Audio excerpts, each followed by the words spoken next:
देखिए अब एडमिनिस्ट्रेशन का एवोल्यूशन कैसे हुआ, इंडियन एडमिनिस्ट्रेशन का। सबसे पहले देखो कौटिल्य ने बुक लिखी अर्थशास्त्र से। उन्होंने एडमिनिस्ट्रेशन का बड़ा इसमें एक गहरा रोल, उन्होंने बुक लिखी अर्थशास्त्र की। तो किस तरह से एडमिनिस्ट्रेशन करना है किंगडम का, तो वो सारा उसमें दिया हुआ है। तो ये ऐसे उनका एक एडवाइजरी बॉडी थी जिसको हम बोलते हैं काउंसिल ऑफ मिनिस्टर्स, या फिर मंत्री परिषद बोलते हैं। ठीक है। तो एडमिनिस्ट्रेशन का सेंट्रल एडमिनिस्ट्रेशन था, स्पाई सिस्टम तो उनका था। जैसे मॉडर्न जो रॉ एजेंसी है वो हमारे जो है वो रॉ एजेंसी का जो बेस है, जो उनकी नींव है वो कहीं ना कहीं अर्थशास्त्र से जुड़ी हुई है, कौटिल्य की अर्थशास्त्र से जुड़ी हुई है। देन मेडिवल एडमिनिस्ट्रेशन में क्या हुआ, मुगल्स आए। मुगल ने क्या किया, मुगल्स ने मनसबदारी सिस्टम को लागू किया। मनसबदारी सिस्टम क्या होता था कि ऑफिशियल्स को रैंक किया उन्होंने। मनसबदारी सिस्टम होता है जिसमें ऑफिशियल्स को रैंक किया जाता है। तो इनका भी एक स्ट्रक्चर्ड की ब्यूरोक्रेसी थी। ठीक है। तो इसमें इनकी एडमिनिस्ट्रेशन था वो सेंट्रलाइज्ड था। और तो जो डिस्ट्रिक्ट कलेक्टर सिस्टम है इंडिया में, वो कहाँ से ओरिजिनेट हुआ, वो मुगल के टाइम पे जो सूबेदार होता था, जो प्रोविंशियल गवर्नर्स होते थे, वो वो वहाँ से ओरिजिनेट हुआ है। जो डिस्ट्रिक्ट कलेक्टर है हमारे इंडियन सिस्टम में, वो ओरिजिनेट हुआ है सूबेदार से, मुगल सूबेदार से, जिसको हम प्रोविंशियल गवर्नर भी बोलते हैं। ठीक है। तो ये टैक्सेशन सिस्टम था इनका। रेवेन्यू सिस्टम कैसे, रेवेन्यू सिस्टम से क्या करते थे, ये टैक्स कलेक्ट करते थे। तो तो इनके लॉ एंड जस्टिस भी था इनमें। ठीक है। तो कॉलोनियल एडमिनिस्ट्रेशन जब आई, ब्रिटिश रूल आया, तो इन्होंने अपने इन्होंने इंडियन सिविल सर्विस जो है वो इन्होंने इंट्रोड्यूस की। तो इन्होंने एस्टेब्लिश किया Indian civil service for British officers के लिए। तो रेवेन्यू कलेक्शन, तो रेवेन्यू कलेक्शन का काम भी किया। जैसे वहाँ पे था रेवेन्यू सिस्टम, वहाँ पे भी टैक्सेशन होती थी मुगल एम्परर में। अब इन्होंने परमानेंट सेटलमेंट किया, इन्होंने परमानेंट सेटलमेंट एस्टेब्लिश किया, इन्होंने राइटवारी सिस्टम एस्टेब्लिश किया, इन्होंने महालवारी सिस्टम एस्टेब्लिश किया। ये डिटेल में हिस्ट्री में आपने पढ़े होंगे। तो लॉ एंड ऑर्डर क्या है। अब पुलिस और इन्होंने जुडिशरी को क्रिएट किया, पुलिस को भी क्रिएट किया, इन्होंने जुडिशरी को भी क्रिएट किया लॉ एंड ऑर्डर के लिए। एडमिनिस्ट्रेशन के लिए इन्होंने इंडियन सिविल सर्विस को इंट्रोड्यूस किया। लॉ एंड ऑर्डर के लिए इन्होंने पुलिस को क्रिएट किया, जुडिशरी को क्रिएट किया। ठीक है। तो कहीं ना कहीं जो इंडियन एडमिनिस्ट्रेटिव सर्विस है, ये कहीं ना कहीं इसकी बेस, इसकी नींव जो है वो इंडियन सिविल सर्विस से है। तो लेगेसी है ब्रिटिश रूल का इंडियन एडमिनिस्ट्रेशन में, किस तरह से। क्योंकि हमारे यहाँ पे जो आईएएस पैटर्न, ये सारा हम कह सकते हैं इंफ्रास्ट्रक्चर, जो लेगेसी में हम देख सकते हैं कि ब्रिटिश में पोस्टल सिस्टम इन्होंने दिया, टेलीग्राफ जो है इन्होंने दिया। तो देखो इन्होंने जुडिशियल सिस्टम इंडिया में इन्होंने शुरू किया, codified laws rules and regulation इन्होंने लाए। ठीक है। अब ये क्या था, नेगेटिव इम्पैक्ट्स क्या थे। तो एलीट बोलते थे, ब्यूरोक्रेट को एलीट बोलते थे, वो हाई क्लास सोसाइटी के थे, अमीर हुआ करते थे। रेवेन्यू की बहुत ज़्यादा इन्होंने एक्सप्लोइटेशन की। ठीक है। तो अभी इंडियन पॉलिसी एक्ट इन्होंने बनाया था कब, 1861 में, वो आज की डेट में भी वो लागू होता है। लेकिन उसमें हाँ, रिफॉर्म्स काफ़ी हो गए हैं उसमें। तो पोस्ट इंडिपेंडेंस एडमिनिस्ट्रेटिव रिफॉर्म्स क्या हैं। तो जैसे पोस्ट इंडिपेंडेंस के बाद इंडियन कॉन्स्टिट्यूशन लागू किया गया। तो क्या हुआ, ऑल इंडिया इंडियन कॉन्स्टिट्यूशन लागू किया गया, तो उसमें पार्लियामेंट्री डेमोक्रेसी जो है वो एस्टेब्लिश की गई। ठीक है। तो इन्होंने क्या किया, तो इंडिया ने डेमोक्रेटिक सिस्टम सेटअप किया, सोशलिस्टिक सिस्टम सेटअप किया, इन्होंने फेडरल सिस्टम स्ट्रक्चर सेटअप किया। तो पार्लियामेंट्री डेमोक्रेसी इन्होंने एस्टेब्लिश की। ठीक है। तो ब्रिटिश ईरा के ब्यूरोक्रेटिक स्ट्रक्चर इन्होंने एस्टेब्लिश किया।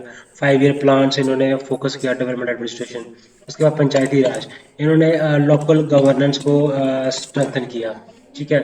नीति आयोग, तो जो नीति आयोग है, तो बेसिकली नीति आयोग एक प्लानिंग कमीशन का है, जो है वो एक रिफॉर्म वर्जन है, उसको रिफॉर्म किया, रिप्लेस किया प्लानिंग कमीशन को। ठीक है। तो ये क्या क्या रिफॉर्म्स आए एडमिनिस्ट्रेशन के बाद, एडमिनिस्ट्रेटिव रिफॉर्म्स, है ना, ये सारा इसमें आ जाता है। तो उसके बाद आता है philosophical and constitutional framework of government, philosophical and constitutional frame of government. अब इसमें हम बात करेंगे, कॉन्स्टिट्यूशन की बात आएगी तो देखो दैट जो इंडियन एडमिनिस्ट्रेटिव सिस्टम है ना, वो एक फिलोसॉफिकल और कॉन्स्टिट्यूशन फ्रेमवर्क है, कॉन्स्टिट्यूशन का फ्रेमवर्क है, एडमिनिस्ट्रेटिव फ्रेमवर्क है, उसके अंडर वो कंट्रोल किया जाता है। तो और क्या करना होता है इसमें, दो क्या होता है कि डेमोक्रेसी है इंडियन एडमिनिस्ट्रेशन में, डेमोक्रेसी के का है, डेमोक्रेसी है, तो रूल ऑफ लॉ है, सिटीजन सेंट्रिक एडमिनिस्ट्रेशन है। तो ये फिलोसफी जो एडमिनिस्ट्रेशन है जो लागू करती है चीज़ों को। तो साइलेंट फीचर्स क्या है इंडियन एडमिनिस्ट्रेशन के? इंडियन एडमिनिस्ट्रेशन के साइलेंट फीचर है, एक तो डेमोक्रेटिक का, एक तो एक तो डेमोक्रेसी है, डेमोक्रेटिक रिपब्लिक है, ठीक है, और एक कोऑपरेटिव फेडरलिज्म है। ठीक है, कोऑपरेटिव फेडरलिज्म में हम कह सकते हैं कि डिसेंट्रलाइज्ड है, स्टेट्स के पास अपनी पावर्स है, यूनियन के पास अपनी पावर्स है, बट यहाँ पे सेंटर के पास अपनी पावर्स है। ठीक है, यूएसए में डिसेंट्रलाइज सिस्टम है, वहाँ पे स्टेट्स के पास भी पावर्स है, वहाँ पे हेड के पास भी पावर्स है। ठीक है, तो यहाँ पे ड्यूल गवर्नमेंट है, तो सेंटर स्ट्रॉन्ग में है, सेंटर स्ट्रॉन्ग है, तो यहाँ पे पार्लियामेंट्री सिस्टम ऑफ गवर्नमेंट भी है, जुडिशरी हमारी इंडिपेंडेंट है, तो को डेमोक्रेटिक है, पार्लियामेंट्री फॉर्म ऑफ गवर्नमेंट है, इंडिपेंडेंट जुडिशरी है, ये सारे हमारे फीचर्स हैं। वैल्यू प्रीमाइसिस क्या है?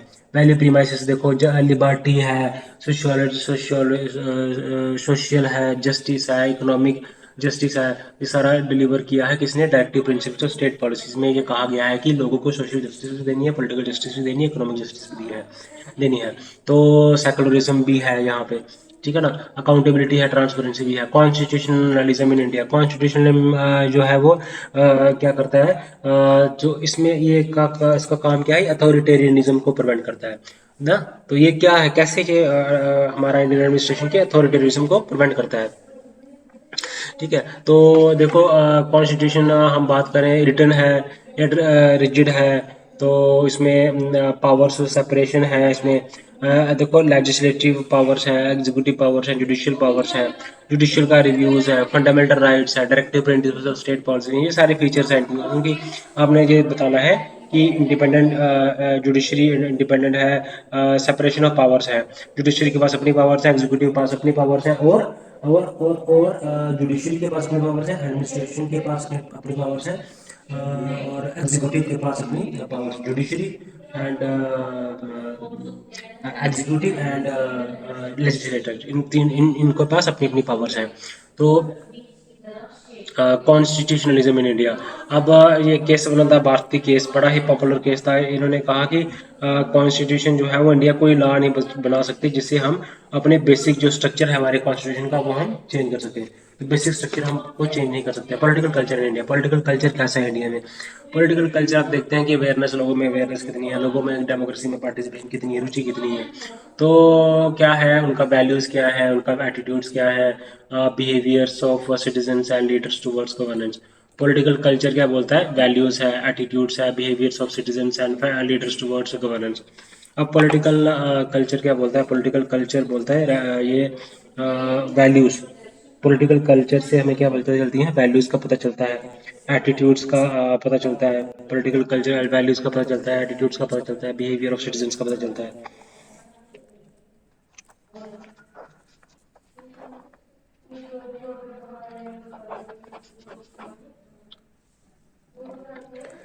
ठीक है, तो पॉलिटिकल कल्चर है, पार्टिसिपेटिव पॉलिटिकल कल्चर है, क्या लोग डेमोक्रेसी में पार्टिसिपेट करते हैं, क्या पॉलिटिकल में लोगों में अवेयरनेस है। तो पैरोकियल पॉलिटिकल कल्चर होता है कि लोगों में लिमिटेड अवेयरनेस है। तो सब्जेक्टिव पॉलिटिकल कल्चर होता है कि citizens follow rules but don't actively engage. Subjective political culture है, एक और तीन तरह के पॉलिटिकल कल्चर्स होते हैं, subjective political culture, parochial political culture, इसमें लोगों में अवेयरनेस है, थोड़ी सी अवेयरनेस है, लोग रूल तो फॉलो करते हैं लेकिन पार्टिसिपेशन नहीं होती है। ठीक है, जैसे वोटर टर्न आउट है, लोकसभा में बहुत ज़्यादा बात है, तो ये भी हम कह सकते हैं कि एग्जाम्पल है पॉलिटिकल पार्टिसिपेटिव पॉलिटिकल कल्चर की। अब ब्यूरोक्रेसी एंड डेमोक्रेसी, ब्यूरोक्रेसी और डेमोक्रेसी का क्या है? देखो डेमोक्रेसी के क्या रोल क्या है? ब्यूरोक्रेसी और ब्यूरोक्रेसी ही डेमोक्रेसी को इंश्योर करती है ना। तो कोई सस्टेनिंग डेमोक्रेसी कैसे? क्योंकि ब्यूरोक्रेसी के रोल क्या क्या है? ब्यूरोक्रेसी इम्प्लीमेंट भी करती है पॉलिसीज़ को, एग्जीक्यूटिव एजेंसीज भी है, एडवाइजरी रोल भी प्ले करती है, और जुडिशियल रेगुलेटरी रोल भी है, ठीक है ना, रेगुलेटरी रोल भी है, एडवाइजरी रोल भी है, पॉलिसी इम्प्लीमेंटेशन भी है, सोशल वेलफेयर एडमिनिस्ट्रेशन भी है, मैनेजेस पब्लिक सर्विस। तो ये है ब्यूरोक्रेसी का रोल डेमोक्रेसी में। तो ब्यूरोक्रेसी एंड डेमोक्रेसी, तो ब्यूरोक्रेसी है, role of bureaucracy in democracy. तो पॉलिसी इम्प्लीमेंटेशन है, एडवाइजरी रोल है, ब्यूरो पॉलिसी इम्प्लीमेंटेशन है, एडवाइजरी रोल है, रेगुलेटरी रोल है, सोशल वेलफेयर एडमिनिस्ट्रेशन है। तो ये ब्यूरोक्रेसी का रोल है। अब चैलेंजेस क्या है ब्यूरोक्रेसी में? रेड टेपिज्म है, करप्शन है, आर्बिट्ररीनेस है, इंटरफेरेंस है पॉलिटिकल का, ब्यूरोक्रेसी इम्पैथी है, lack of responsibles to political needs.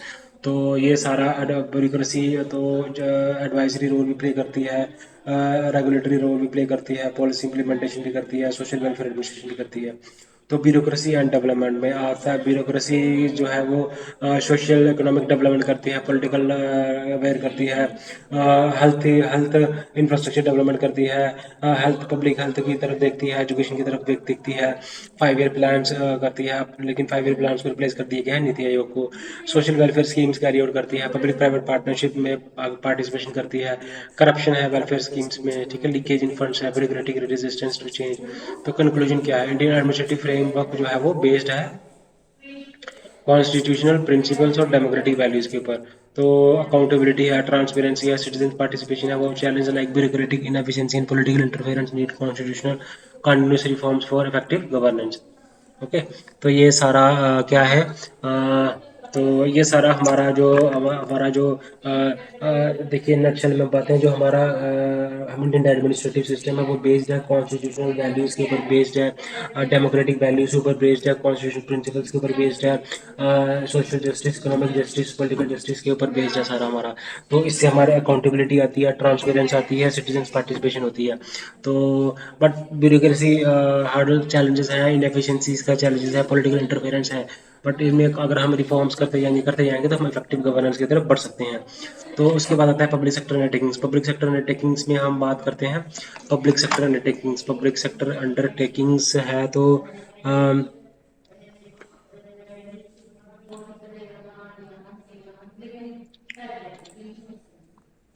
Public sector in modern India, किस तरह से पब्लिक सेक्टर अंडरटेकिंग्स किस तरह की फॉर्म्स की हैं, प्रॉब्लम्स क्या है, ऑटोनॉमी की प्रॉब्लम्स है ना, अकाउंटेबिलिटी की प्रॉब्लम्स है, कंट्रोल की प्रॉब्लम्स है, impact of liberalisation and privatisation. तो ये आता है पब्लिक सेक्टर अंडरटेकिंग्स। तो public sector undertaking then comes union government and administration. Executive है, पार्लियामेंट है, जुडिशरी है, स्ट्रक्चर है, फंक्शंस है, वर्क प्रोसेसेस हैं, रिसेंट ट्रेंड्स क्या हैं, इंट्रा गवर्नमेंटल रिलेशंस कैसे हैं, कैबिनेट सेक्रेटेरिएट है, प्राइम मिनिस्टर्स ऑफिस है, सेंट्रल सेक्रेटेरिएट है, कैबिनेट सेक्रेटेरिएट है, तो स्टेट सेक्रेटेरिएट है, मिनिस्टर्स एंड डिपार्टमेंट्स हैं, बोर्ड्स हैं, कमीशंस हैं, अटैच्ड ऑफिसर्स हैं, फील्ड ऑर्गेनाइजेशंस हैं। ओके, फील्ड ऑर्गेनाइजेशंस हैं। Okay, then let us discuss in brief one by one all of these topics. Now, public sector undertakings. तो public sector, अब देखो India में जो पब्लिक सेक्टर अंडरटेकिंग्स हैं वो क्या है, क्रुशियल रोल प्ले करती हैं। वो एक क्रुशियल रोल प्ले करती है इंडिया की ग्रोथ के लिए, प्रोग्रेस के लिए, ठीक है। तो क्या हुआ कि जब इंडिपेंडेंस के बाद प्राइवेट सेक्टर नहीं था तो सारा का सारा जो था वो जो ग्रोथ करी या सोशल वेलफेयर की जो करा वो सारा किया पब्लिक सेक्टर अंडरटेकिंग्स ने। तो पब्लिक सेक्टर अंडरटेकिंग्स क्या हुआ, इंडिपेंडेंस के बाद इंडिया ने मिक्स्ड इकोनॉमी अडॉप्ट की।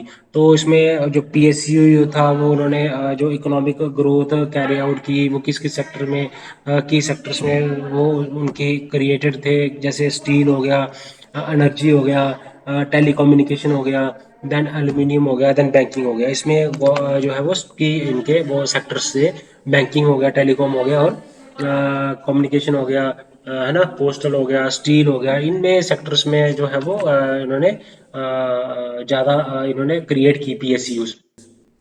इंडस्ट्रियलाइजेशन करनी होती है, रैपिड ग्रोथ करनी होती है, एम्प्लॉयमेंट जनरेशन करनी होती है, मोनोपोलीज को नहीं, डिमांड को कैटर करना होता है, ठीक है ना, कुछ कंट्रोल करना होता है, स्ट्रेटजी कंट्रोल होना चाहिए, ठीक है ना। तो रूरल डेवलपमेंट प्रोजेक्ट, उसके बाद अब क्या है ये, इंफ्रास्ट्रक्चर करती है, एम्प्लॉयमेंट प्रोवाइड कर रही है, काफ़ी कुछ है ना। तो अब इंडियन रेलवेज जो है वो 100% गवर्नमेंट ओन्ड है। तो वो लार्जेस्ट एम्प्लॉयर है इंडिया में, और पिवोट रोल प्ले करता है, plays a vital role play करता है connecting and economic growth. Then what is forms of public sector undertakings. तो public sector undertakings in India are categorised based on their ownership and level of government control. तो PSUs जो है वो India में forms of public sector undertakings, PSUs forms of public sector undertaking. So PSUs in India are categorized based on their ownership and level of government control. तो PSUs जो forms है public sector undertakings का, तो ये ownership पे इनका होता है, categorised on the ownership and level of government control, PSUs। तो क्या होता है कि पब्लिक डिपार्टमेंट ऑफ अंडरटेकिंग्स होती हैं। सो डिपार्टमेंटल कुछ होती हैं अंडरटेकिंग जो डायरेक्टली मैनेज की जाती है गवर्नमेंट के द्वारा, कुछ होती हैं स्टैट्यूटरी कॉरपोरेशंस होती हैं जो कि क्रिएट की जाती हैं, जो कि एस्टेब्लिश की जाती हैं by act of the parliament. कुछ होती हैं गवर्नमेंट कंपनीज होती हैं जो कि जिसमें 51% स्टेक जो है वो गवर्नमेंट का होता है, ठीक है ना। जैसे ONGC है, BHEL है, तो ये गवर्नमेंट कंपनीज हैं, ठीक है। जैसे स्टैट्यूटरी कॉरपोरेशंस होती हैं जैसे जो कि एक्ट ऑफ पार्लियामेंट से बनती हैं। और तो इसमें जैसे LIC है, RBI है, एयरपोर्ट अथॉरिटी ऑफ इंडिया है, ठीक है। गवर्नमेंट कंट्रोल इंडिपेंडेंट है लेकिन गवर्नमेंट का कंट्रोल है इसमें। स्टैट्यूटरी और देखो एक आ गया, स्टैट्यूटरी कॉरपोरेशंस होती हैं, गवर्नमेंट ओन्ड कंपनीज होती हैं, तो डिपार्टमेंटल अंडरटेकिंग्स होती हैं। डिपार्टमेंटल अंडरटेकिंग्स होती हैं directly manage by the government. तो ये है forms of public under takings. तो BHEL है कुछ, देखो कौन कौन सी अंडरटेकिंग्स होती हैं। एक तो आ गया गवर्नमेंट ओन्ड अंडरटेकिंग्स, बिल्कुल गवर्नमेंट के कंट्रोल में है। एक होती हैं एस्टेब्लिश की जाती हैं by the acts of parliament. Acts of the parliament वो होती है स्टैट्यूटरी कॉरपोरेशंस, ठीक है। और जैसे फॉर एग्जांपल रेलवेज हो गया, RBI हो गया, देन LIC है, एयरपोर्ट अथॉरिटी ऑफ इंडिया है, ये सारी ऐसी कॉरपोरेशन है जो स्टैट्यूटरी कॉरपोरेशन है। कंट्रोल होता है बट इंडिपेंडेंस भी इनमें, इनको भी आज़ादी मिलती है। और साथ में कंट्रोल मैकेनिज्म, ये तीसरा आ गया, ये क्या बोलते हैं उसको, देन कम्स गवर्नमेंट कंपनीज आ गई जो कि जिसका गवर्नमेंट का जिनमें 51% स्टेक हो, that is government on companies. ONGC है, BHEL है, ठीक है। Problems of autonomy, accountability and control. अब देखो क्या चैलेंजेस फेस करती हैं। देखो ऑटोनॉमी क्या है, गवर्नमेंट का कंट्रोल रहता है, तो ये प्रॉब्लम तो है ही है, ठीक है। तो अकाउंटेबिलिटी ये है कि मैं अकाउंटेबिलिटी ये है कि लॉसेस में है तो अकाउंटेबिलिटी कहाँ आएगी, लॉसेस में रन कर रही है PSU पुअर मैनेजमेंट की वजह से। तो करप्शन है, रेटेपिज्म है ना, डिले डिसीजन मेकिंग की वजह से अकाउंटेबिलिटी नहीं है। Control mechanism means control. तो कंट्रोल में क्या है, प्रॉब्लम्स ऑफ कंट्रोल, देखो पार्लियामेंट्री ओवरसाइट है, ठीक है। तो पार्लियामेंट्री ओवरसाइट है, तो CAG ऑडिट्स करता है PSU suit account accountability. Central vigilance commission है, CAG है, डिपार्टमेंट ऑफ पब्लिक अंडरटेकिंग्स है, तो ये सुपरवाइज करता है। तो मैं बता रहा हूँ, अब जैसे एयर इंडिया एक एक टाइम पे लीडिंग एयरलाइन थी, लेकिन गवर्नमेंट के इंटरफेरेंस की वजह से, इनएफिशिएंसीज की वजह से, तो प्राइवेटाइजेशन कर दी, टाटा ग्रुप को दे दी 2021 में। तो देखो कंट्रोल मैकेनिज्म क्या है, देखो CAG तो करता है, CAG इनकी ऑडिट भी करता है। डिपार्टमेंट ऑफ पब्लिक अंडरटेकिंग्स होता है एक, department of public enterprises DPE, जो कि इनको रेगुलेट करता है, ठीक है। फिर पार्लियामेंट्री ओवरसाइट है, CAG audits CAG audits PSU to ensure accountability. अब CAG क्या करता है, ऑडिट करता है PSU को टू एंश्योर अकाउंटेबिलिटी, ठीक है। तो ये आ गया प्रॉब्लम। देन आता है impact of liberalisation and privatisation PSU। तो देखो प्राइवेटाइजेशन, एक तो कम्पिटिटिवनेस आई है, लॉस मेकिंग जो है वो प्राइवेटाइजेशन में हुई है, गवर्नमेंट का कंट्रोल कम हुआ है, गवर्नमेंट ने अपने स्टेक्स बेचे हैं, ग्रोथ हुई है इनकी, ठीक है ना। फिजिकल बर्डन गवर्नमेंट का कम हुआ है, तो कंपटीशन ज़्यादा हुआ है, ठीक है ना। जॉब लॉसेस भी हुई है, मोनोपोली का कंसर्न रहा है, ठीक है।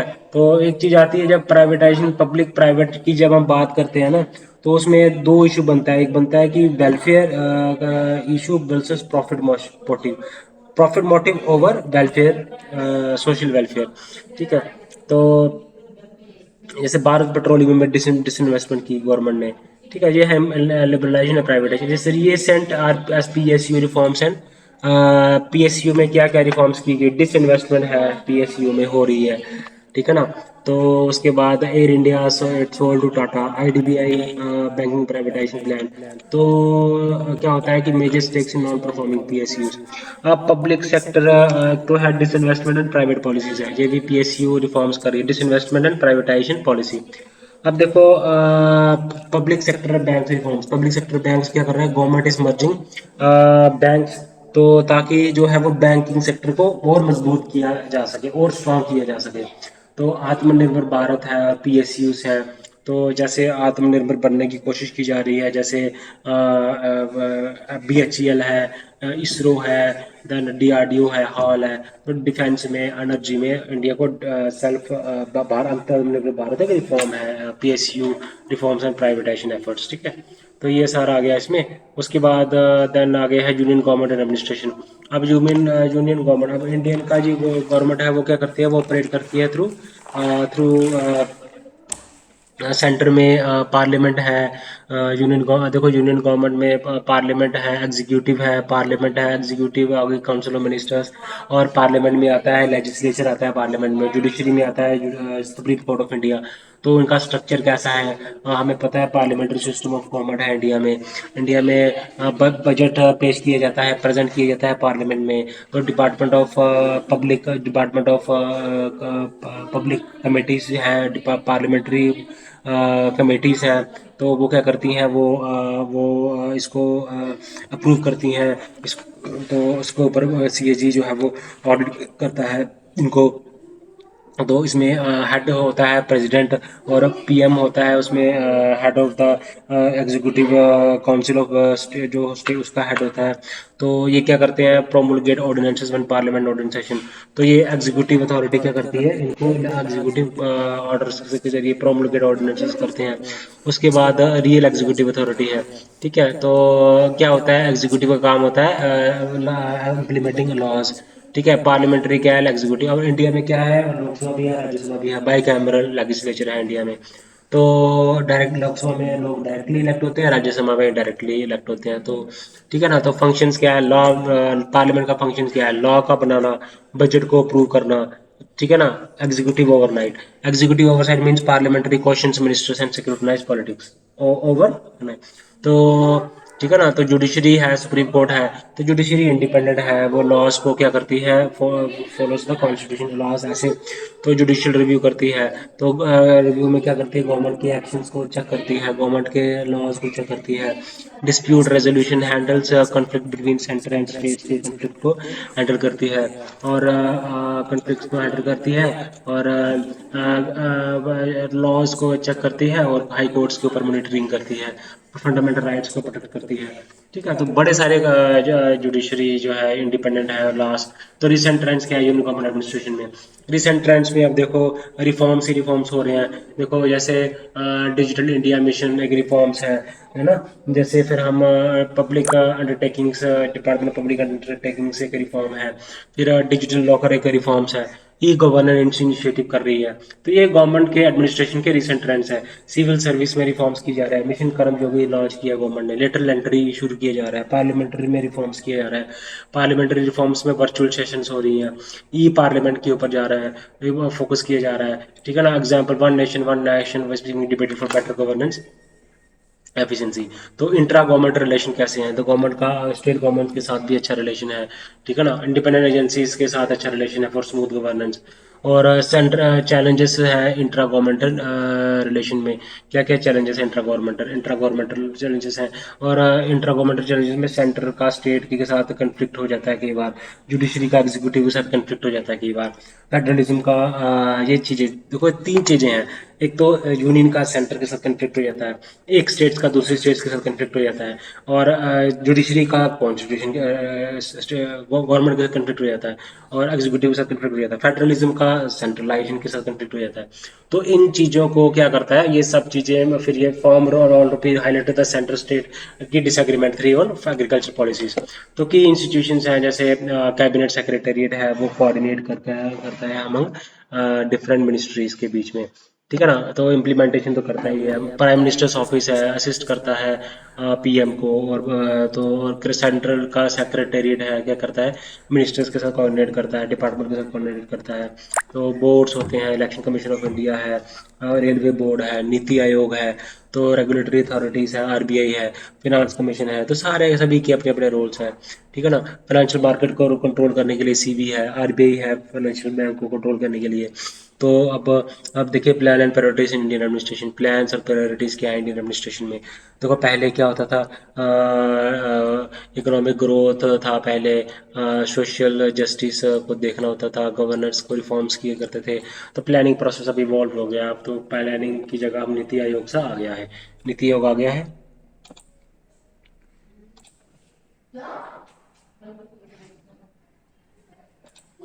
ओके, तो machine planning and priorities Indian, पहले क्या था कि अ,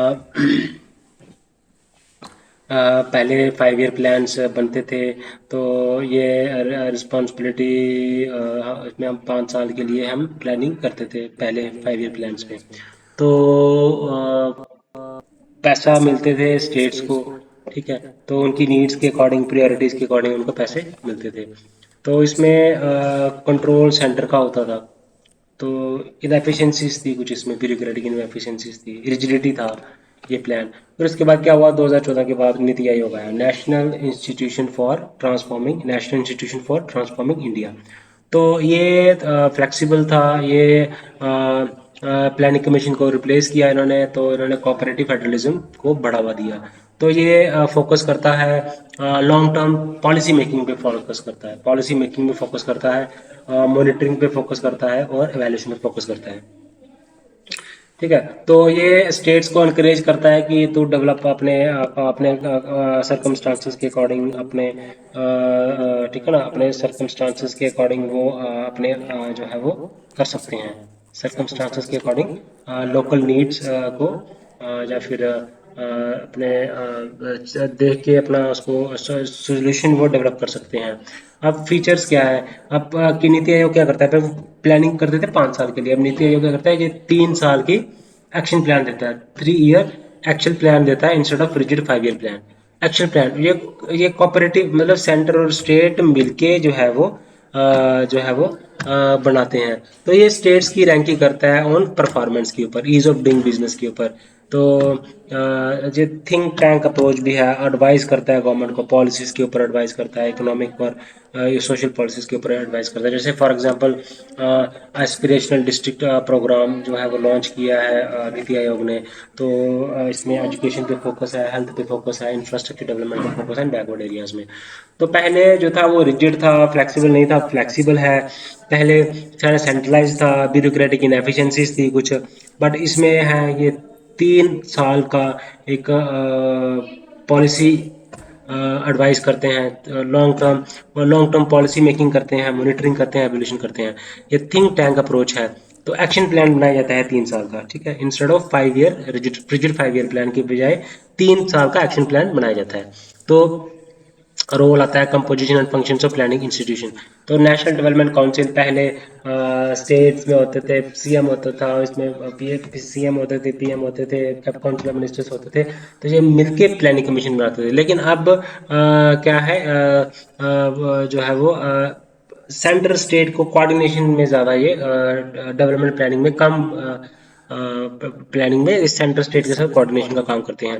तो प्लानिंग का तो प्लान जो फाइनेंस प्लानिंग है, वो क्या करते हैं, टैक्स रेवेन्यू डिस्ट्रीब्यूशन करते हैं between centre and state. Then minister of finance है, फाइनेंस मिनिस्टर क्या करते हैं, एनुअल बजट प्रेजेंट करते हैं और बजट को डिस्कस करते हैं पार्लियामेंट में। तो और उसको इम्प्लीमेंट करते हैं, और आरबीआई के साथ जो है वो ये है सीबी के साथ, तो अदर फाइनेंशियल इंस्टीट्यूशन के साथ ये इकोनॉमिक स्टेबिलिटी के लिए काम करते हैं। तो इंडिकेटिव प्लानिंग अप्रोच अब पहले तो शिफ्ट था 5 ईयर प्लानिंग पे, अब धीरे धीरे क्या हुआ, इंडिकेटिव प्लानिंग के ऊपर फोकस होने लगा। तो अब क्या हुआ, तो पहले अब क्या होता है कि sector specific growth target setup किए जाते हैं, जैसे नेशनल एजुकेशन पॉलिसी। ठीक है, अब नेशनल एजुकेशन पॉलिसी क्या है, एक सेक्टर स्पेसिफिक टारगेट है। तो इनका टारगेट किस पे है, डिजिटल लर्निंग के ऊपर और स्किल डेवलपमेंट के ऊपर। नेशनल एजुकेशन पॉलिसी का टारगेट किस पे है, डिजिटल लर्निंग के ऊपर और स्किल डेवलपमेंट के ऊपर। तो पब्लिक प्राइवेट पार्टनरशिप भी है अभी।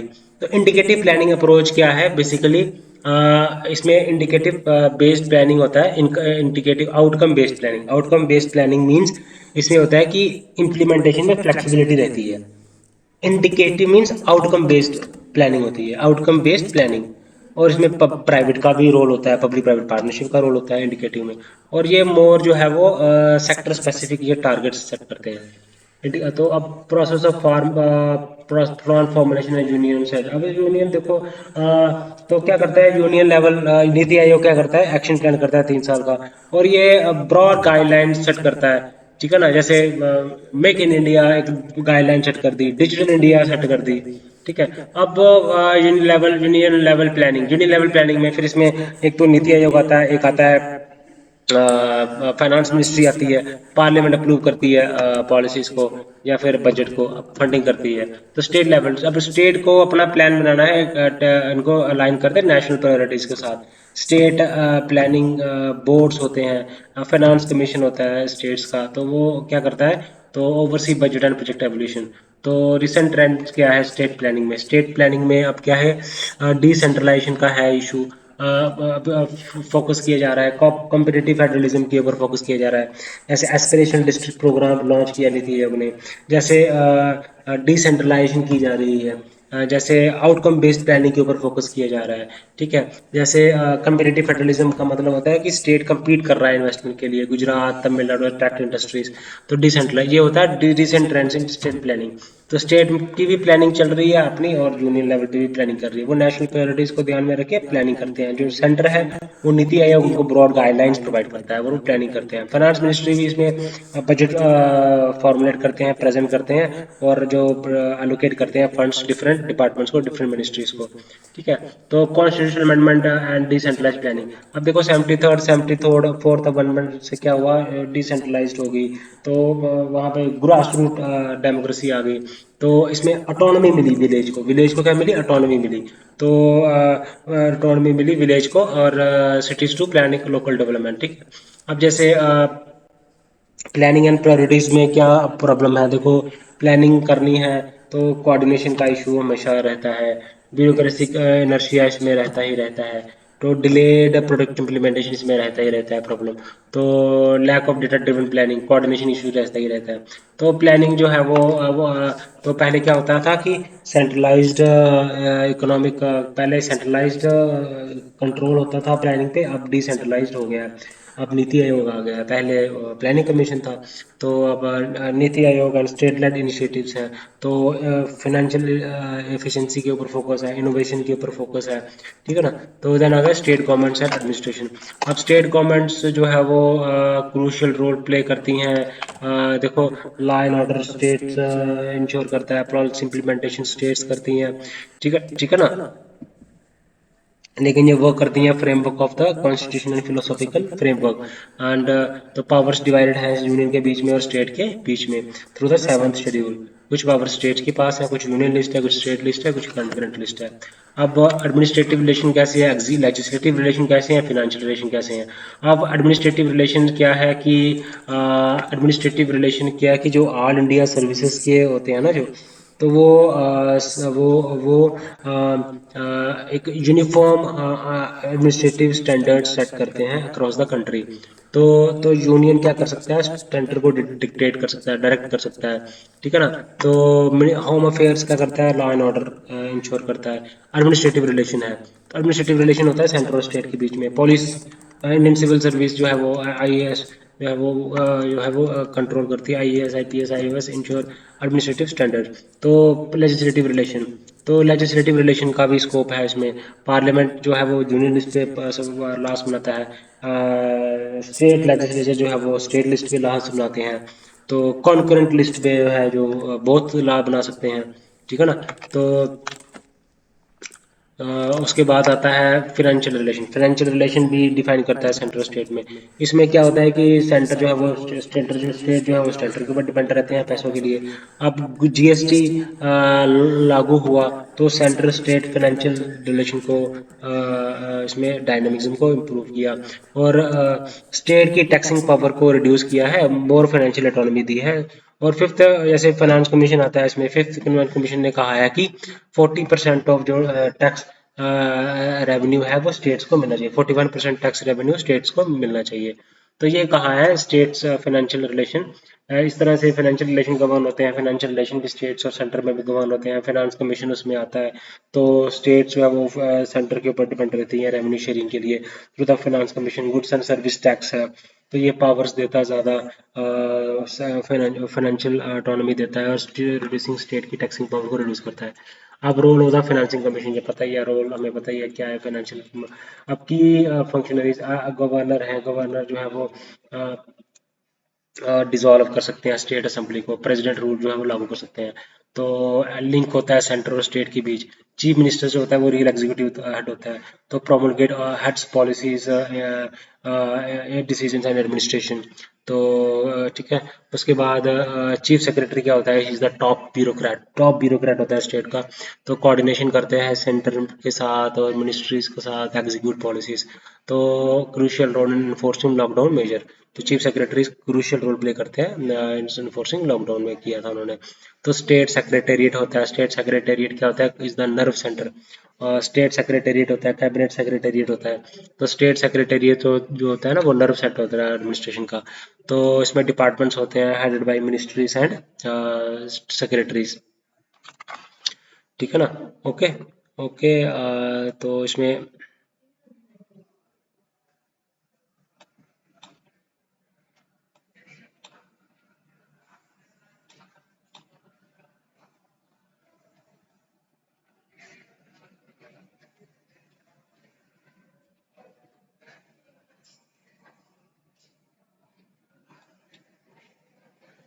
ओके। तो ये सारा करना होता है। इसमें क्या होता है कि स्टेट नर्व सेंटर होता है, हेड करता है, और स्टेट सेक्रेटेरिएट होता है, कैबिनेट का सेक्रेटेरिएट होता है। देन स्टेट सेक्रेटेरिएट कोऑर्डिनेट करता है सेंटर के साथ, और डिफरेंट डिपार्टमेंट के साथ भी कोऑर्डिनेट करता है। तो चैलेंजेस क्या हैं स्टेट एडमिनिस्ट्रेशन में, चैलेंजेस हैं। तो चैलेंज है कि स्टेट सेंटर के ऊपर डिपेंड रहना पड़ता है, और जो है ना पॉलिटिकल इंस्टेबिलिटी है। तो गवर्नर और सीएम के बीच में कन्फ्लिक्ट हो जाता है कई बार, है ना। तो ब्यूरोक्रेटिक इनएफिशिएंसी है, ये सारे चैलेंजेस आते हैं इसमें। तो रिसेंट रिफॉर्म्स इन जैसे direct more financial economy to states, smart governance initiative initiative लिए हैं स्टेट ने, जैसे एआई है, अब ब्लॉकचेन है and land records management. AI आ गई है, ब्लॉकचेन सिस्टम अडॉप्ट किया जा रहा है लैंड रिकॉर्ड मैनेजमेंट सिस्टम में। पावर्स दी जा रही हैं इसको, पंचायत को, अर्बन लोकल बॉडीज को। ठीक है ना। तो रिसेंट रिफॉर्म्स, बहुत सारी रिफॉर्म्स हैं। तो क्रूज सर्विस डिलीवरी के लिए क्रूशियल है, पॉलिसी एग्जीक्यूशन के लिए क्रूशियल है। Than district administration since independence, अब चेंजिंग रोल किया डिस्ट्रिक्ट एडमिनिस्ट्रेशन का, पता ही है आपको। पहले ये इनका काम होता था लॉ एंड ऑर्डर करना, इनका काम अब इनका काम जो है वो हो गया है डेवलपमेंट करना, social welfare schemes look after करना, चाहे वो हेल्थ पॉलिसी हो, चाहे वो एजुकेशन हो, चाहे वो लिटरेसी हो, है ना। तो ट्रेडिशनल रोल कुछ और था, अब कंपेरेटरी का कंटेम्प्रेरी रोल कुछ और है। ठीक है ना। तो वो रिवॉल्व हुआ, पहले रेवेन्यू फोकस था, अब डेवलपमेंटल ओरिएंटेड हो गया है। ठीक है ना। डिस्ट्रिक्ट एडमिनिस्ट्रेशन और क्राइसिस मैनेजमेंट में ये इनका हेल्प करते हैं। ठीक है ना। डेवलपमेंट एडमिनिस्ट्रेशन करते हैं, तो कोऑर्डिनेशन करते हैं मल्टीपल डिपार्टमेंट्स में, और ग्रीवियंस रिड्रेसल जो है वो इनको देखकर डिस्ट्रिक्ट एडमिनिस्ट्रेशन कैरी आउट करती है। तो कोऑर्डिनेट करते हैं अमंग डिफरेंट मल्टीपल डिपार्टमेंट्स। ठीक है ना। उसके बाद union state local relation in district administration. अब यूनियन गवर्नमेंट क्या होता है कि यूनियन गवर्नमेंट है, स्टेट गवर्नमेंट्स रोल क्या है। तो यूनियन गवर्नमेंट क्या करती है, फंड्स प्रोवाइड करती है पंचायती राज इंस्टीट्यूशंस को, पीएम आवास योजना के लिए, स्वच्छ भारत मिशन के लिए। और स्टेट गवर्नमेंट क्या करते हैं, वो अपॉइंट करते हैं डिस्ट्रिक्ट कलेक्टर्स को, पुलिस चीफ को, डिस्ट्रिक्ट एडमिनिस्ट्रेटर को। तो लोकल गवर्नमेंट का क्या रोल है, तो लोकल गवर्नमेंट तो अब विलेज लेवल पे जो है वो पंचायत विलेज लेवल पे होती हैं, अर्बन म्यूनसिपैलिटीज़ अर्बन लेवल पे होती हैं। तो ये कैरी आउट करती हैं अपने अपने टास्क रिस्पेक्टिव एरियाज़ में। तो इनको यूनियन स्टेट और लोकल रिलेशन क्या है डिस्ट्रिक्ट एडमिनिस्ट्रेशन में। तो डिस्ट्रिक्ट एडमिनिस्ट्रेशन का रोल अब जो है वो इवॉल्व हुआ है। पहले लॉ एंड ऑर्डर का रोल था, लॉ इन्फोर्समेंट का रोल था, अब डेवलपमेंटल ओरिएंटेड रोल हो गया है। तो डिस्ट्रिक्ट कलेक्टर्स को अपॉइंट करता है स्टेट गवर्नर। तो देखो थोड़ी सी इश्यूज रहते हैं गवर्नर और सीएम के बीच में। तो फंडिंग प्रोवाइड करता है, अब फंडिंग प्रोवाइड करता है किसको, यूनियन गवर्नमेंट प्रोवाइड करता है फंडिंग स्टेट्स को। तो स्टेट गवर्नमेंट से अपॉइंट करती है डिस्ट्रिक्ट मजिस्ट्रेट्स को। तो और लोकल क्या करता है, ये अपने जो है ना, ये बैकबोन है कह सकते हैं हम, panchayati and local government backbone of the Indian administrative system. तो इस तरह से अब development management and law and order. अब डेवलपमेंट मैनेजमेंट क्या होगा, जैसे डेवलपमेंट मैनेजमेंट में आ गया, इंफ्रास्ट्रक्चर डेवलपमेंट आ गया, ठीक है ना, वेलफेयर स्कीम्स आ गई, इंफ्रास्ट्रक्चर डेवलपमेंट आ गया, फिर पॉलिसी पॉवर्टी एलिवेशन प्रोग्राम्स आ गए। तो जैसे एस्पिरेशनल डिस्ट्रिक्ट प्रोग्राम के बारे में डिस्कस किया इन्होंने, हेल्थ प्रोग्राम कैरी आउट किए।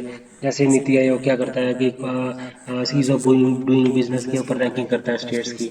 तो ये सारा development management in law and order में आता है। तो तो डुअल रिस्पॉन्सिबिलिटी है उस डिस्ट्रिक्ट एडमिनिस्ट्रेशन की, डेवलपमेंट एडमिनिस्ट्रेशन भी है और लॉ इन्फोर्समेंट भी है। तो डिस्ट्रिक्ट एडमिनिस्ट्रेशन है डीम्ड सेंट्रलाइज्ड। तो डिस्ट्रिक्ट एडमिनिस्ट्रेशन, तो डिस्ट्रिक्ट का governance shifted towards greater decentralisation. अब डिस्ट्रिक्ट एडमिनिस्ट्रेशन क्या हो गया, और डिसेंट्रलाइजेशन आ गई है। तो 3 टायर स्ट्रक्चर है, ग्राम पंचायत, पंचायत समिति एंड जिला परिषद।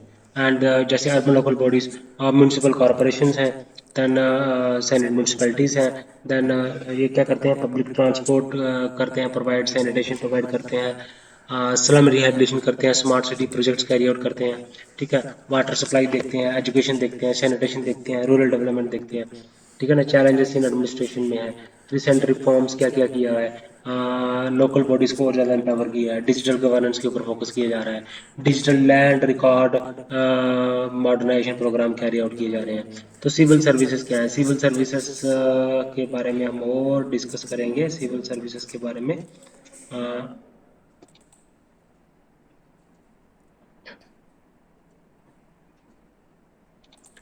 Then civil service, what is the constitutional position of civil services, then structure, recruitment, training and capacity building, good governance initiatives, then code of conduct and discipline, staff associations, political rights, grievance redressal mechanism, civil services में neutrality होनी चाहिए, civil services activism की बात करते हैं, civil service neutrality की बात करते हैं, सिविल सर्विस एक्टिविज्म की बात करते हैं। Then what is constitutional position, constitutional position is structure क्या है, रिक्रूटमेंट क्या है, ट्रेनिंग क्या है, कैपेसिटी बिल्डिंग क्या है, ओके। तो then financial management, then administrative reforms, incentive, then rural development, urban local development, law and order administration, and significant issues in Indian administration. So let us see one by one in brief. Let us discuss. So what is constitutional? तो civil service की क्या एक protection, एक article 311 एक protection देता है civil servants को from arbitrary dismissal और reduction in rank. Article 311 provides protection to civil servants. Then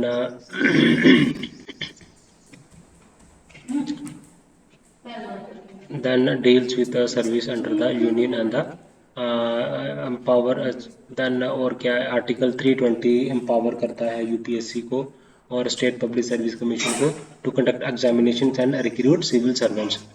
then structure, then constitutional position of civil service, UPSC exam conduct करता है, स्टेट पीएससी एग्जाम कंडक्ट करता है। तो article 311 जो है वो प्रोवाइड करता है, प्रोटेक्शन देता है सिविल सर्वेंट को फॉर आर्बिट्ररी डिसमिसल और reduction in ranks. Then all India service, all India structure of civil service की अगर हम बात करें, ऑल इंडिया सर्विस है। ऑल इंडिया सर्विसेज में ये कहीं भी स्टेट गवर्नमेंट, ये सर्विसेज कॉमन है स्टेट गवर्नमेंट के लिए भी, और कहीं भी स्टेट में भी सर्व कर सकते हैं, सेंटर में भी सर्व कर सकते हैं। तो यूनिफॉर्म एडमिनिस्ट्रेशन है अक्रॉस द कंट्री। तो जैसे civil central civil service, central civil service वो होती हैं जो कि सेंट्रल गवर्नमेंट के अंडर में आती हैं, जैसे इंडियन रेवेन्यू सर्विस है, Indian audit and Indian audit and account service है। देन इंडियन फॉरेन सर्विस है, ये सेंट्रल सर्विस है, डिप्लोमेट सर्विस है। तो for example S Jaishankar IFS officer became India's external affairs minister.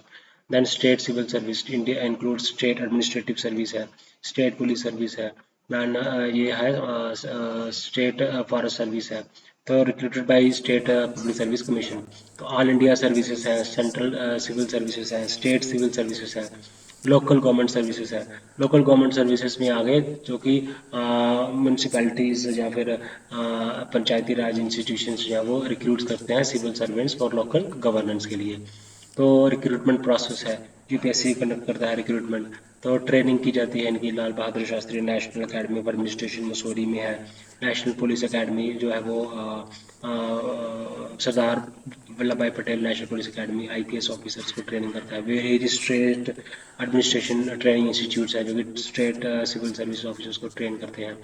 तो capacity building and skill analysis कैसे की जा रही है, मिशन कर्म जो कि लॉन्च किया था ताकि वो जो फ्यूचर रेडी सिविल सर्विस को ट्रेन करने के लिए। ऑनलाइन ट्रेनिंग प्रोग्राम है आई कोड करके, इंटीग्रेटेड गवर्नमेंट ऑनलाइन ट्रेनिंग है सिविल सर्विसेज के सर्वेंट्स के लिए। आई कोड प्लेटफॉर्म प्रोवाइड करता है training to for civil servant. Good governance initiative in civil service, तो गुड गवर्नेंस इनिशिएटिव क्या है सिविल सर्विसेज में, तो सिटीजन सेंट्रिक गवर्नेंस है, ठीक है ना, सिटीजन चार्टर है, ई गवर्नेंस है, एंड सिटीजन सेंट्रिक गवर्नेंस है, डिजिटल गवर्नेंस है, एडमिनिस्ट्रेशन है, ये सारा इसमें कोड ऑफ कंडक्ट है। तो एथिकल फ्रेमवर्क है, code of conduct means ethical framework for civil servant, civil service neutral होना चाहिए। ग्रीवेंस रिड्रेसल मैकेनिज्म है, तो ग्रीवियांस रिड्रेसल मैकेनिज्म के लिए एडमिनिस्ट्रेटिव ट्रिब्यूनल्स है। देन पब्लिक ग्रीवियांस पोर्टल्स है, लोकपाल से लोकायुक्तास है, सेंट्रल विजिलेंस कमीशन है। तो civil service activism and challenges in Indian civil services, तो रेड टेपिज्म है, करप्शन है, देन पॉलिटिकल इंटरफेरेंस है, lack of innovation and adaptability है, पब्लिक ट्रस्ट डेफिसिट है, public trust deficit and lack of innovation and accountability. Public trust deficient एक major challenge है for Indian civil service. Red tapism है कुछ हद तक hurdle for Indian civil service. Then public trust deficient जो है वो चैलेंज है फॉर जिसको कि ट्रस्ट कन्वर्ट करना है ट्रस्ट में फॉर सिविल सर्विसेज चैलेंज। तो reforms and the way reforms क्या क्या लिटरल एंट्री आ गई है इसमें, है ना, परफॉर्मेंस बेस्ड जो है वो अप्रेजल्स हो रहे हैं, AI का इस्तेमाल किया जा रहा है, ब्लॉकचेन का इस्तेमाल किया जा रहा है, ठीक है ना, सिटीजन्स की पार्टिसिपेशन की जा रही है, ठीक है ना, ये सब चीज़ें civil service. Then financial management in Indian administration, financial management क्या आता है पब्लिक एडमिनिस्ट्रेशन, जैसे प्लानिंग करना, डायरेक्टिंग करना, कंट्रोलिंग करना, फाइनेंशियल रिसोर्सेज जो गवर्नमेंट इंस्टीट्यूशंस के अंदर जो फाइनेंशियल रिसोर्सेज होते हैं उनका फाइनेंशियल मैनेजमेंट करना। तो ताकि फिजिकल डिसिप्लिन हो सके, इकोनॉमिक स्टेबिलिटी आ सके, रिसोर्स यूटिलाइजेशन हो सके।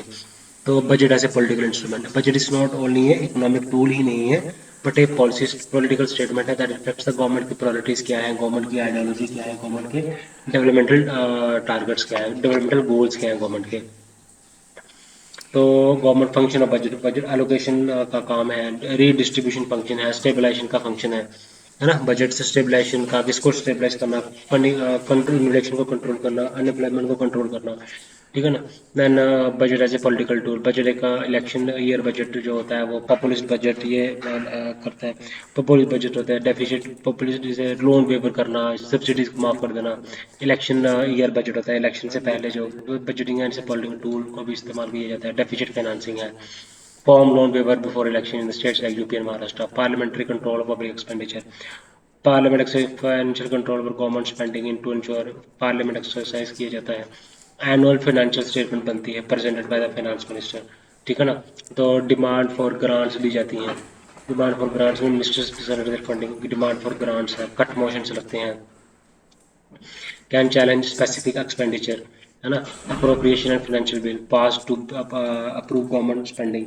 देखो गवर्नमेंट देखो गवर्नमेंट की स्पेंडिंग, डिमांड फॉर ग्रांट्स दी जाती हैं, गवर्नमेंट डिपार्टमेंट्स को फंड्स प्रोवाइड किए जाते हैं, और गवर्नमेंट की फंडिंग को वो पास किया जाता है। फिर गवर्नमेंट स्पेंडिंग और स्क्रूटनाइज किया जाता है, पब्लिक स्पेंडिंग और ऑडिट्स किए जाते हैं, ठीक है। तो ये सारा पार्लियामेंट्री मैकेनिज्म है, parliamentary control of public expenditure है सारा। और फाइनेंशियल मैनेजमेंट इंडियन एडमिनिस्ट्रेशन इस तरह से होता है। बजट एक पॉलिटिकल इंस्ट्रूमेंट भी है, एक पॉलिटिकल टूल भी है। पार्लियामेंट्री कंट्रोल कैसे होता है पब्लिक एक्सपेंडिचर के ऊपर। फाइनेंस मिनिस्ट्री का रोल क्या होता है, मॉनेटरी एंड फिजिकल पॉलिसी। तो मॉनेटरी पॉलिसी में जो है वो आरबीआई करता है। फिजिकल पॉलिसी जब फाइनेंस मिनिस्टर करता है, हमने डिस्कस किया था। Accounting technique cost based accounting होती है, एक्यूरल बेस्ड अकाउंटिंग होती है, कॉस्ट कैश बेस्ड अकाउंटिंग होती है कि जब उसी टाइम पे ट्रांजैक्शन जो है वो रिकॉर्ड की जाएंगी जब कैश को हम रिसीव करते हैं या स्पेंड करते हैं। एक्यूरल बेस्ड होती है रिकॉर्ड्स रेवेन्यू और एक्सपेंसेस व्हेन दे आर, जब इनकर्ड हो तभी हम रेवेन्यू और कॉस्ट को हम तभी रिकॉग्नाइज करेंगे जब वो एक्चुअल में इनकर हो। तो ये आ गया audit mechanism in public finance. Role of controller auditor general, internal audits होते हैं, एक्सटर्नल ऑडिट्स होते हैं, डिपार्टमेंट्स करवाता है खुद रूटीन चेकअप के लिए, इंडिपेंडेंट एजेंसीज के द्वारा एक्सटर्नल ऑडिट्स होते हैं, ठीक है ना। तो when comes for administrative reforms in independence, बहुत सारे कंसर्न्स आए थे, बहुत सारे हमने डिस्कस किए मैं पहले भी। तो देखो पहले आया संतानाम कमीशन, जिसने कहा कि सेंट्रल विजिलेंस कमीशन बननी चाहिए, संतानाम कमेटी आई, ठीक है। उसके बाद फर्स्ट एडमिनिस्ट्रेटिव रिफॉर्म्स आया, उसने कहा कि लोकपाल बनना चाहिए, लोकायुक्ता बनना चाहिए।